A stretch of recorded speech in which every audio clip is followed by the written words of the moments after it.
There's just another case of, be careful with certain form changes. Like here it's indicating a really dark value, but over there, if I squint, like if I just did this and blurred all of this, like you wouldn't even be able to tell the difference, like just barely, because the values are so close.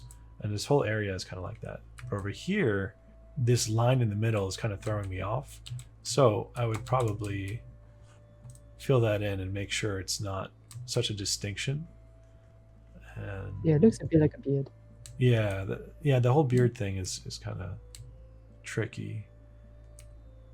If you must, I would put in a value that's bright there, and then let the subtlety of these two value groups, or two colors and hues, show the contrast of the line. For the chin, just make sure it's not a straight edge and you have a blur there, because it's like a sphere. Maybe one little highlight right there. Another there. Also, the whites of the eyes, I think we just tend to have this as a habit. The triangle of that is just a little too big. I think if we just tone it down a little bit, it'll seem more natural, especially compared to the reference. Yeah. And the test is to just squint and zoom out. Aside from that, pretty good. Yeah, all of this probably could be darker over on this eye. And just go ahead and blur that. And I just noticed the hair. So the hair actually, these doesn't get that bright in such big areas. Like I think the highlights are more isolated like this. And it's more dark, taking up the real estate, and very subtle accents of like almost a grayish highlight, less of that gold color.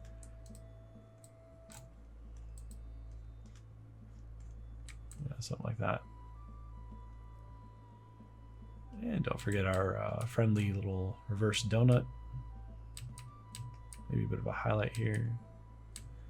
Make her look like she's smiling, because that's happening a little bit, where there's like a shadow side here and then a bright side there.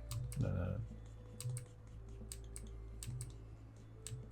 kind of something like that. So that's what I was going for there. No, it's pretty good. Anything that I kind of just say now, I feel like you'll just learn as you keep doing this. So, but it's a pretty good start.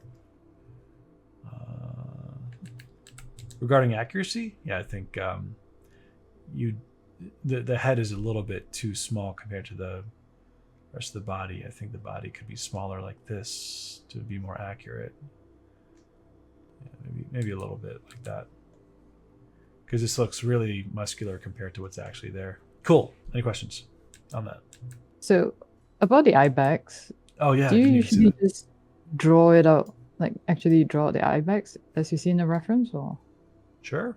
I mean, well, what I do is I see what values and colors are there. And so for me, what I'm seeing is like, if I was to redo this, overall, like that's the value that's in that area. And then from here, I would zoom in and then see the wireframe. And so it's going to be like a highlight here, a bit of, oops, something like that, and then connect it to this. And I don't know, like as you paint it in, it'll feel natural if you do it right. It goes to blue. There's a bit of darkness right here. Yeah, I mean, why wouldn't you paint them? Oh yeah, because the way I've done it looks a bit weird, but I think I'll try that sequence that you've just done. Yeah. Yeah, just make sure you have the overall shape first and then carve in with the other values. Yeah, cool. Yeah, so again, I think the biggest thing that's working against you right now is the white background. And I know in my demo, I did this on a white background. Maybe because of experience, I knew how to work with that. But instead, you're better off just making a new layer, or just filling the background with like a light gray, or maybe 60% gray, something like that. So that when you get to the highlights, you can really make them pop by just erasing out or adding white to these areas.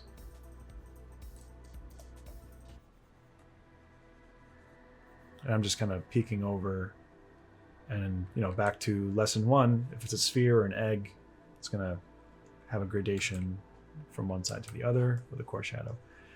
Now it's like when I look at the photo, let's look at it black and white. This whole left side I'm squinting is pretty bright, whereas here it's pretty dark. And I guess maybe that's the common problem here is the relative nature of the values, because relatively speaking, this side of the head should be brighter than the right side of the head. However, going back to the original drawing here, this side is much darker than everything on the right side here.